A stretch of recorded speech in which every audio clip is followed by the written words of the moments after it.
Olá, muito boa noite. Estamos começando mais um programa Cultura Debate e hoje nós vamos falar sobre os 35 anos de atuação do jornal EBA. E para isso nós estamos recebendo as fundadoras e diretoras do jornal, a Maria Luísa Schulchevski, a Lica e a Mara Rubia Flores. Muito boa noite, Lica. Boa noite. Boa noite, Boa noite. Mara. Tudo bem? Tudo ótimo. Acho que a gente pode começar falando o seguinte: vamos relembrar aquele contexto de 1983.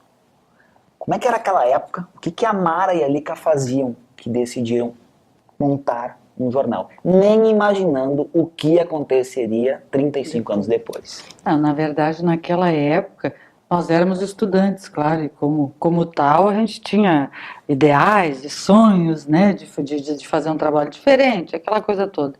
E aqui em Montenegro existia uma euforia, né? Porque eles tinham implantado a primeira planta do polo petroquímico. Perfeito. E se tinha a expectativa de que viria para cá a terceira geração, que realmente ia dar dividendos, né? Perfeito. Tanto é que foram feitas muitas obras na cidade, como o Projeto Cura, a própria biblioteca, esse prédio aqui, né, da Fundarte, foi todo esse ruas asfaltadas, tudo isso foi feito. Tudo isso foi feito naquela época dentro do Projeto Cura, preparando a cidade, então, para a instalação das indústrias de terceira geração. E nós, como estudantes, vislumbrando também esse desenvolvimento, porque na época se comentava que em 10 anos Montenegro teria mais de 100 mil habitantes. Né? Essa era a projeção. Essa era a projeção. E como nós estávamos já quase se formando, né? Nós começamos, na verdade, começou com conversa de bar, né? Tomando uma cervejinha, conversando com os colegas, e aí o pessoal perguntando de Montenegro, e aí, primeiro nós pensamos, né, em Mara, um jornal de classificados. A Lica estudava jornalismo. Sim, a Mara estudava relações públicas. E a Lica trabalhava num banco. Isso. E a Mara trabalhava numa indústria de calçados no departamento de vendas, né? Beleza. E já se conheciam há mais tempo. Na faculdade. Né? Nos conhecemos na Unicinos, foi de lá, e lá, porque tanto RP e jornalismo tinham matérias comuns. Certo. E daí a gente, claro, se encontrava nas aulas, e aí... a Lica de Montenegro, e a Mara de Portão. Aí, e na verdade íamos de ônibus também às vezes, né, porque ela ficava em Portão, claro. A gente voltava, então. E ali, primeiro um jornal de classificada, aí evoluiu a conversa, e foi indo. Até que, né, eu saí do emprego que eu tinha e usei a rescisão, o dinheiro da rescisão, né, para nós imprimirmos as primeiras edições. A Mara também fez a mesma coisa. E bem no início, a gente fazia tudo, né, o jornal era semanal. Fazia tudo, vendia anúncio, fazia matéria, entregava jornal de bicicleta. Pois eu ia mesmo contar isso. Eu acho que de todas as histórias, Mara, a mais simbólica é a da bicicleta, né? Conta um pouquinho, porque eu acho que ela é um símbolo mesmo daquele período. Algumas pessoas até pensam que é marketing, né? Mas, na verdade, que ela é aumentada um pouco. Era necessidade mesmo. Nós não tínhamos carro, não tínhamos, então, meio de transporte. A tecnologia que se tem hoje, o acesso à informação, a velocidade das coisas era completamente diferente, tanto é que dava para fazer tudo com uma bicicleta, né? Então nós percorríamos a cidade de um lado para o outro de bicicleta, um ou outro lugar a gente arrumava carona, a própria Rádio América nos deu muita carona, Schmidt na época, né, já, e outras pessoas que nos davam carona, mas o mais era tudo feito de bicicleta, né? Entregar jornal, levar para o correio, vender, cobrar, ir atrás da matéria, da fotografia, tudo era na bicicleta, Calói Ceci. Cor de rosinha, né? Fosse hoje, ainda poderiam dizer que era para ser uma questão sustentável, para o meio ambiente. Não. Mas era por necessidade mesmo. Eu posso contar a história pitoresca da bicicleta? A Mara não gosta muito que eu conte essa história. Teve um dia que ela estava entregando o jornal de manhã cedo, e ali naquela lomba ali da igreja matriz, ali da pracinha, ela é bem íngreme e não tinha, na época não tinha asfalto, era de chão batido ainda. E eu acho que ela se perdeu um pouco ali na bicicleta. Estava pesado. Estava muito pesado, muito jornal para entregar. E aí ela acabou caindo e aquele jornal se espalhou pela rua toda. Aí eu estava fazendo matéria ali, né, do lado ali Camisaria Klaffer, quando vejo, chega ela toda suja, joelho ralado e de pó, e dizendo que nunca mais queria entregar jornal. Porque tinha caído, né? Desde que ela tinha espalhado aquele monte de jornais, ela teve que juntar tudo. O começo era só praticamente Lica e Mara. Vocês faziam quase tudo. No primeiro ano nós tínhamos a Rosane, que foi outra colega que a gente tinha, né? Mas depois, de março a dezembro, a gente contou com ela. E depois, já em janeiro de 84, aí só nós. Ainda ficou um ano ainda, somente nós trabalhando, fazendo tudo, né? Aí depois, no terceiro ano, a gente até conseguiu já ter a primeira funcionária. Aí a coisa começou devagarinho a andar, né? Mas no início, realmente, absolutamente tudo, né? Lica, quando tu decidiste sair do banco e fundar um jornal, quantas pessoas disseram que tu estava louca, que aquilo não se fazia, que tu ia trocar o certo pelo duvidoso? A maioria. Na verdade, eu posso dizer com tranquilidade que as únicas pessoas que sempre me apoiaram foi o meu pai e a minha mãe. Sempre com toda a humildade deles, não tinham estudo na época, e eu fui a única da família que estudei, né? Que estudou. Então, e quando eu resolvi fazer isso, eles me apoiaram, porque naquela época eu era tesoureira do Unibanco, né? Quer dizer, a gente tinha um salário razoável. Mas quando a gente é jovem, a gente tem muita coragem, e não, na verdade não tem muito a perder também, né? E a gente tinha aquele sonho, eu sonhava muito em ter um jornal aqui em Montenegro, uma coisa diferente. Na época nós tínhamos o Progresso, que naquela época já tinha 70 e poucos anos, 80 já, quase 80. Não que o Progresso não fosse bom, era bom também, mas dentro daquela linha que eles tinham. Então, eu sempre pensava, isso é uma coisa diferente, ouvir mais as pessoas na rua, ir para a periferia, ir para os bairros, tudo isso a gente sonhava, né? A gente pensava, mas ninguém faz isso. Não, mas nós vamos tentar fazer. Então, daí o dinheiro, na verdade, contou muito pouco, né? Claro, contou pouco no início, porque quando chegou um determinado momento, a coisa começou, né, a apertar. Dentro dessas histórias, Lica, porque em 35 anos, a história de Montenegro passou pelas páginas do Jornal EBA. Hoje, pelas páginas, pelos posts e várias multiplataformas, vídeos, né? Porque um jornal hoje não é mais só papel, mas não só um jornal da cidade, ele não só informa, como ele também fica ao lado das pessoas, né? Ele compra bandeiras, brigas, digamos assim, da cidade. Quais foram as histórias ou as caminhadas mais marcantes que tu considera que o EBA ajudou nesse sentido de defender a comunidade de Montenegro? Eu acho que a primeira grande bandeira foi o próprio jornal, a maneira como a gente colocava as notícias, as matérias, ouvindo todos os lados, ouvindo as pessoas lá do bairro, pessoas humildes que normalmente não tinham oportunidade de se manifestar em canal nenhum. Então, eu acho que essa foi a primeira grande bandeira que a nossa própria linha editorial, que a gente decidiu fazer isso, e o nome também, né? Nós pensamos em vários nomes, né, Mara? E o IBA, naquela época, era muito forte. Tanto é que tinha farmácia IBA, tinha IBA Alto, lembra? Tinha várias outras coisas, e a gente resolveu no jornal IBA, e imediatamente as pessoas se identificaram com aquele IBA. E aquilo já dizia que era delas, que era da cidade delas. Então, essa já foi a primeira bandeira. E tiveram muitas outras, principalmente na questão política, né? Eu acho que fiscalização, né? A fiscalização do poder público. Eu acho que nesse aspecto, assim, sem querer ser arrogante nem nada, mas o jornal contribuiu, eu acho, muito para a cidade nesse aspecto. Né? Interessante que eu, como leitor, tenho uma das lembranças fortes a questão da luta contra a implantação e depois da ampliação da penitenciária modulada. Essa foi uma bandeira que a gente levantou na época, até sofremos bastante pressão, porque na época houve uma negociação, digamos assim, que não é que ela tenha sido errada ou incorreta, mas era a vinda de empresas para Montenegro e aceitaríamos a penitenciária, né? E a gente visitou charqueadas lá, o complexo penitenciário, fez muitas reportagens e nós defendíamos que o Estado não ia garantir tudo aquilo, não ia cumprir tudo aquilo que estava prometendo, né? Ia aumentar o policiamento na cidade, muito pelo contrário, diminuiu, né? Até hoje não tem uma estrutura de enfermaria lá que é necessário, qualquer coisinha, o detento tem que vir para Montenegro. E isso a gente tudo já sabia que não ia acontecer, porque naquela época o Estado já estava começando a apresentar sua falência, né? E realmente ali nós levantamos uma bandeira, né? Muito forte. E, infelizmente, né, as pessoas não se deram conta. Talvez se houvesse mais pressão popular, né, porque a pessoa é lá no pesqueiro, né, tá longe da gente, né?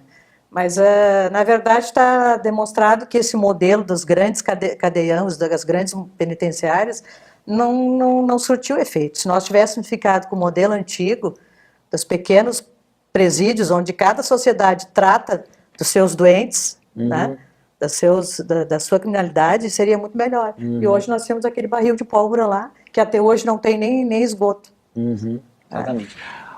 Licamara falou numa questão agora de pressão. Os veículos sofrem pressões de anunciantes, pressões do poder público, muitas vezes pedindo para que uma matéria não seja publicada, para que não seja publicado tal enfoque daquela questão. A gente sabe que isso acontece. Hoje, 35 anos depois, o IBA tem uma autonomia maior, tem um número maior de anunciantes, não depende tanto de um ou de outro, mas naquele começo de década de 80, era um período de reabertura democrática no país, era um começo de uma empresa. Como é que vocês lidaram com isso, com essa pressão de anunciantes e por vezes mesmo do poder público naquele início de década de 80? Olha, na verdade, o que nós sempre tentamos fazer nesses 35 anos, eu não consigo te dizer exatamente agora, mas a nossa dependência, por exemplo, da prefeitura, sempre foi, continua sendo 2% do faturamento, 3%, em algum momento talvez tenha sido 5%, 7%, mas nunca por causa de um disso. Contrato de licitações, né? Hoje temos por causa da licitação, né? Foi licitado, né? Os editais, as publicações. Então nós nunca tivemos um grande faturamento da prefeitura que justificasse uma pressão. Não que eles não fizessem, claro que fizeram. Muita pressão. Isso, né? Muita mais pressão. do que a própria dependência econômica. Assim, as pessoas têm dificuldade até hoje de aceitar a crítica, que a crítica não é pessoal. Né? Nós somos obrigados, hoje, por exemplo, uma coisa que todo mundo está vivendo hoje. A nossa cidade está numa situação complicada. Tivemos um déficit financeiro. Um déficit, a nossa cidade não está boa, não está limpa. Para não dizer abandonada, parece. Assim. Quase abandonada, vamos dizer assim, né? E aí acontecem coisas que o cidadão se revolta, além de toda a questão nacional, que a gente sabe, nem vamos citar isso. O que o contribuinte sente? Ele está pagando só para os funcionários públicos hoje, os impostos. Porque não está saindo mais que isso. Há quantos anos nós não temos uma melhoria real na cidade? Uma obra de grande porte. Uma obra de grande porte. Não temos uma biblioteca? Não temos uma biblioteca, gente. Vai para 10 anos daqui a pouco. Então, o jornal não adianta, o jornal é o espelho da sociedade. O jornal é o tambor da aldeia. Como dizia um amigo nosso, né? O tambor, não adianta, tudo que acontece na cidade estoura ali. E nós temos, na verdade, a nossa obrigação. Porque o nosso conceito de jornal sempre foi assim, não é um simples divulgador de acontecimento, não. Nós sempre quisemos e sempre trabalhamos para fazer parte dessa cidade e das comunidades. Hoje circulamos em mais cidades, né? Então sempre foi esse o nosso sonho também, ajudar. Vamos citar uma coisa fora da política, a questão do tarado mascarado. Por que aquilo foi resolvido? Porque houve uma pressão tão forte da sociedade, por consequência do jornal, que as forças policiais se obrigaram a mandar uma força-tarefa para cá e a partir dali se acabou com aquela... Quem viveu aquela época sabe que as mulheres viviam em pânico. Sim. né? Por quase Então, 20 anos, né? Por quase 20 anos. Então, foi o jornal encabeçou isso aí, claro, com pressão, com todo mundo junto, e o que aconteceu? As forças, né, Venceram. as forças policiais se obrigaram, eles foram obrigados a fazer alguma coisa, porque senão, sabe-se lá se isso até hoje não estaria ainda, né, no imaginário das pessoas e não teria sido resolvido. Então, a função do veículo de comunicação é essa também, né? Mara, entre os vários momentos e decisões que tiveram que ser tomadas ao longo dos 35 anos, o desafio de fazer um jornal diário foi um dos maiores? Foi, com certeza. Claro que nós vivíamos ali nos anos 2000, 2001. O nosso projeto, inclusive, era para passar o jornal para diário em 2000. Mas aí algumas dificuldades a gente postergou para 2001. Mas o momento econômico era bem melhor do que agora, né? Mas mesmo assim, para uma cidade que à época não tinha ainda 60 mil habitantes, foi quase que pioneiro, né, o nosso projeto. Levamos ali uns 2, 3 anos de muita dificuldade financeira para equilibrar, porque saímos de 3 edições para 5 edições, mas conseguimos, né, com o planejamento que a gente tinha feito, com as nossas atitudes de gestão e de coordenação da equipe, a gente conseguiu em 2, 3 anos estabilizar. Mas te diria que foi o nosso movimento mais arrojado, né? Porque o nosso comércio, ele ainda já era na época, como é hoje, são muitas redes, né? Estabelecimentos que têm a sua matriz na capital, ou que anunciam mais na TV ou num grande jornal, porque uma loja de rede, ela faz um anúncio na 0 hora, ela cobre grande parte do estado, né? Então ela não se preocupa muito com uma comunicação regionalizada, né? E isso era uma realidade já da época, como é hoje. Então sustentar um jornal diário realmente foi um grande desafio. Graças a Deus conseguimos, né? Mas foi um projeto arrojado. Continua sendo, né? Continua sendo, né? Mas o passo aquele entre de sair do trissemanal para o diário foi realmente o mais arrojado. Quantos colaboradores tem o Jornal EBA hoje? Hoje nós temos em torno de 51, 52. Que é uma grande responsabilidade também para empregadores, né? Hoje no Brasil, empregar dezenas de colaboradores, né? Se a gente colocar, então, são, sei lá, 50 famílias, né? Depende, isso também dá uma grande responsabilidade para quem emprega, né? Saber disso. Na verdade, nós também, como todos os outros setores, também enfrentamos de forma bastante importante esses últimos anos de crise, né? Nós chegamos a ter em 2014 78 funcionários, né? Claro. E tivemos que nos readequar, enxugar, fazer mudanças dentro da nossa estrutura organizacional para se adaptar a uma realidade econômica que afetou a todos, né? E o nosso negócio também foi afetado. Né? Qual é o futuro do jornal impresso, Lica? Uma discussão que se faz Olha, muito, essa discussão nós temos feito, nos últimos 5, 6 anos, em nível mundial. Isso. A gente participa de algumas entidades aí em nível estadual e nacional e tem se discutido muito. Tanto é que hoje, pelas informações que a gente tem, o único jornal no mundo que consegue monetizar a internet, no caso, o online, é o New York Times. O New York Times hoje já passou de 2 milhões de assinantes online. Mas que a gente sabe, se não é o único, é um dos únicos. Porque a questão do online ela é muito cara para te manter, porque tu precisa repórter, tu precisa ter equipamento, computador, tecnologia, cada vez, a 3, 4 meses muda, e aí é um software novo, não sei. Então, é muito caro manter. E ninguém quer pagar pela informação online, né? Porque as pessoas têm aquela noção, não, tá ali. Isso. Tá ali, tem que ser de graça. Mas não é. Principalmente uma empresa pequena como a nossa, a gente precisa, alguma coisa a gente precisa cobrar para poder manter, né, para poder manter o esquema. Mas voltando agora ao jornal impresso. Pelos estudos e por tudo que a gente tem debatido, o jornal impresso, na verdade, como a televisão. O rádio, né? O rádio, Já. quando a televisão surgiu, se dizia que o rádio ia acabar. Isso. O rádio continuou, com uma fatia menor, talvez, de mercado, mas continuou. Sim. E o que nós acreditamos, o jornal papel também, ele vai continuar. Assim como o livro, lembra quando foi lançado o Kindle, né? Mas os livros, os e-books, se falava, vai terminar o livro. No entanto, nos últimos 2 anos, houve um crescimento na venda de livros.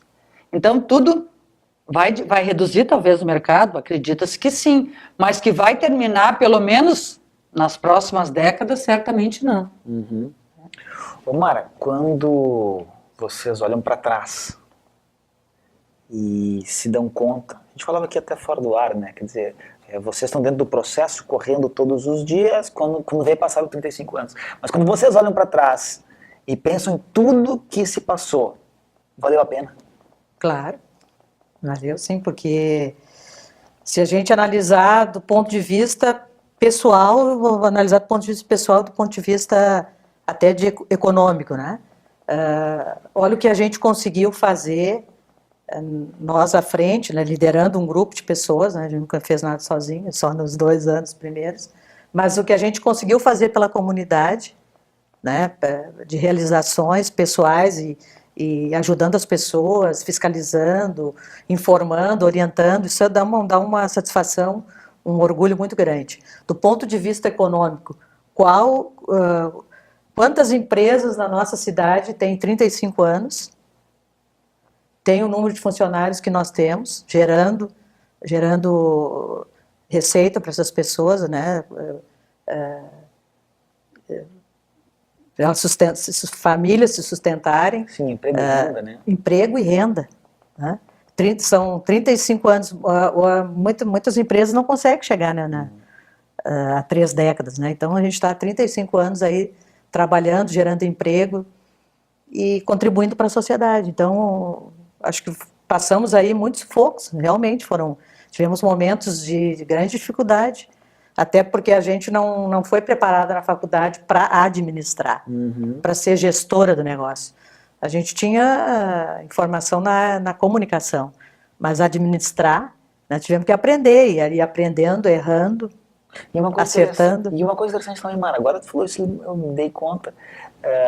A gente está falando de quantas pessoas hoje dependem, trabalham no jornal, mas ao longo desses 35 anos, quantas pessoas estagiaram no jornal, trabalharam no jornal, não só na área do jornalismo vários, né, que hoje estão em grandes veículos, estão no Brasil, afora, mas mesmo em áreas administrativas, de vendas, enfim, e que hoje estão em grandes empresas e que de alguma forma começaram a trabalhar no IBA. Né? E nós temos também uma outra coisa que nos dá uma satisfação bastante grande, muitos trabalhos acadêmicos e até de conclusão, trabalho de pós-graduação, de MBA, foram feitos sobre o jornal. Isso também nos dá muita satisfação. Por exemplo, na Unicinos, hoje tu vai encontrar dezenas de trabalhos que foram feitos sobre o jornal. Nós sempre abrimos as portas, abrimos os números, as informações, porque nós acreditamos que era uma maneira de nos ajudar, nos fazer muitas vezes a refletir, né, diante dos questionamentos, e também é uma maneira de socializar um case que é de extremo, se nós analisarmos, de extremo sucesso, que é o jornal, né? E é uma fonte permanente, sempre vai ser de história. E eu queria até completar o que a Mara falou ali, da questão se valeu a pena, né? Ontem teve um evento lá na CUFA, né, no projeto Maria, daí eles fizeram uma homenagem a algumas mulheres, entre elas eu, né, até na hora eu falei que talvez eu não fosse digna, porque o trabalho que aquele pessoal faz lá é fantástico, né, o trabalho que eles fazem na periferia. Mas lá eu dizia assim, ó, o que é fantástico, por exemplo, que eu adoro o que eu faço, e sempre gostei muito de trabalhar no jornal, porque ao mesmo tempo que tu gera emprego, tu ganha o teu pão, tu sobrevive, tu consegue ajudar as pessoas. Isso é uma coisa fantástica, né? Em quantos trabalhos tu consegue isso, talvez nos da saúde, né? Que as pessoas têm aquela, tem um buraco na minha rua, porque não sei o quê, aí foram aonde podiam ir, não tem a solução. Aí liga pro jornal, a gente vai lá, daqui um pouco, dali uma semana está resolvido. Então, isso é bacana. E ontem até, não cheguei a contar para a Mara, mas eu estava lá, aí conversando com as pessoas, veio 2 meninas, já eram 2 meninas, 15 anos. E elas olharam para mim e disseram assim, a senhora não se lembra de mim, né? De nós, né? Eu disse, não sei. Nós ia todos os Viva Bairros. Então, durante praticamente 15 anos, a gente fez o Viva Bairro, e levando uma vez por mês nos bairros da cidade, com, né, uma série de atrações.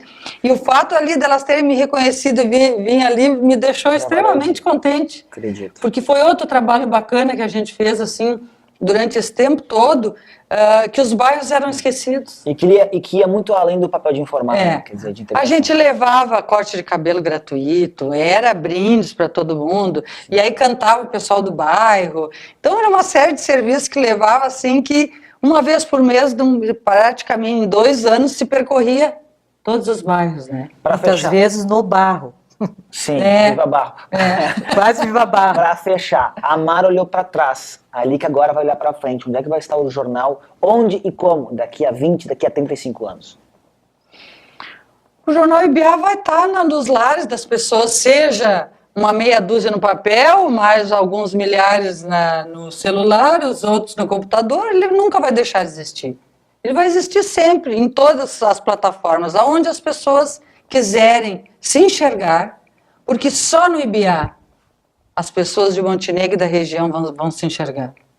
E vão ter as suas demandas E vão ter as suas demandas ali. atendidas. Por isso que muitas vezes até no vender um anúncio e tudo, a gente diz para o pessoal do comercial, né? Mas a empresa tal, a indústria, não, eu não vendo aqui. Não, mas tu tem empresa aqui, tem um compromisso social, né? E quando a gente tem uma demanda, a gente vai aonde? Vai no jornal, vai na rádio, vai na TV, que é a nossa função, né? Então, o Jornal IBA vai existir sempre, mesmo que depois, quando a gente não estiver mais aqui, daqui uns 60 anos, de repente, né? Os próximos 35 anos. Isso aí.